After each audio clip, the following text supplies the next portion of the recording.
Message ko sa Pilipino, kabalo mangod ko, alam ko ba how he took his oath seriously. Gihimo niya ang tanan para sa Pilipino. Gusto niya may maayos na buhay ang bawat Pilipino. Gi-make sure niya na ang mga tao maka-avail sa medical assistance when he was president. Gi-make sure niya na before bulanding ang bagyo, naana siya dito, mag-una na siya dito.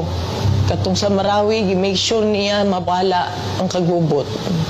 Even sa iyang katigulangon, naningkamot yun siya. Katong siya naglingkod na presidente. Miski nakapoy siya, wala mo kabalo na during the time na pandemic, almost failing na iyang health. Pero gusto gito niya mag-cabinet meeting pa rin. He does not care kung magka-COVID siya. He doesn't deserve this kind of treatment. Di na magani, gusto na siya mo trabaho. Di na gusto mo dagan o papolitika. Ang tao lang si pamugos niya. Kinakatilang mo sa kind of leadership na iyang gihatag. You may find his mouth very foul. Masulti siya o kuan. Igo naman siya mangisog. I remember that time na giingnan ako ayuhan ng Pasig River. Giingnan ako na siya.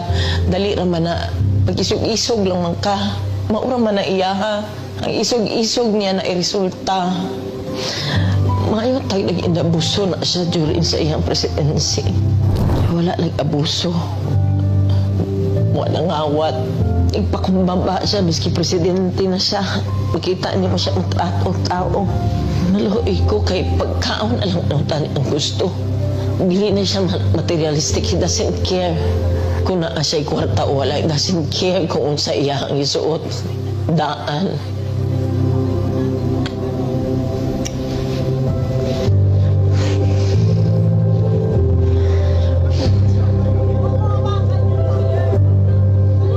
Wala ko kapalong sa akong pagtabang. Kasi kaluoy lang ang tao. Kaluoy na lang. Abuso. Grabe. Abuso. Sa simple lang ay yung gusto.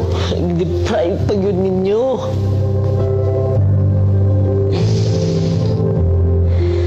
Simple lang kaya ang gusto na. Deprive lagi. Miski gipatay na utak mo siya. Dito.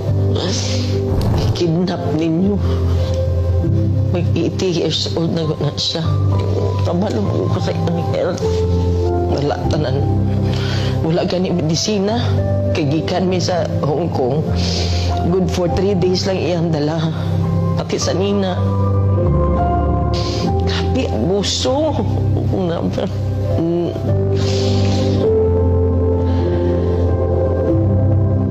Grabe. Wala man na siya ni trigger o pusil. Miski isa. Wala man na siya gi-usil. Wala man na siya gidunggab. Ina-accusations ng 9 kabuo. Asa man ang 9. Wala maganin niya magkiti. Siguro ng 9 na gina-accuse siya. Gani, grabe gani. Gulong na nilang gibulhot na nila diri sa Pilipinas na iyang natawan. Yung anak pag ginabuhat diri sa mga...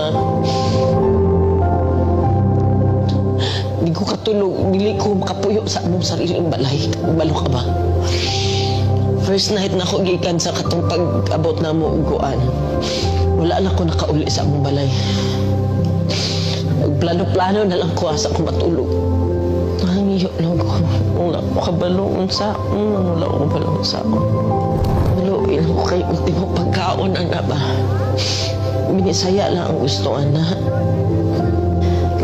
Ba naghandong mansyon ka na sa dili. God. Ano lang. Maghangyo ko sa inyo. Di tamundang ato di siya bubalik. Ayaw yun mag-undang. Di tamundang. Please continue to pray for him. And for us na maunsa na mo ni. Tabang, Pilipino, tabang.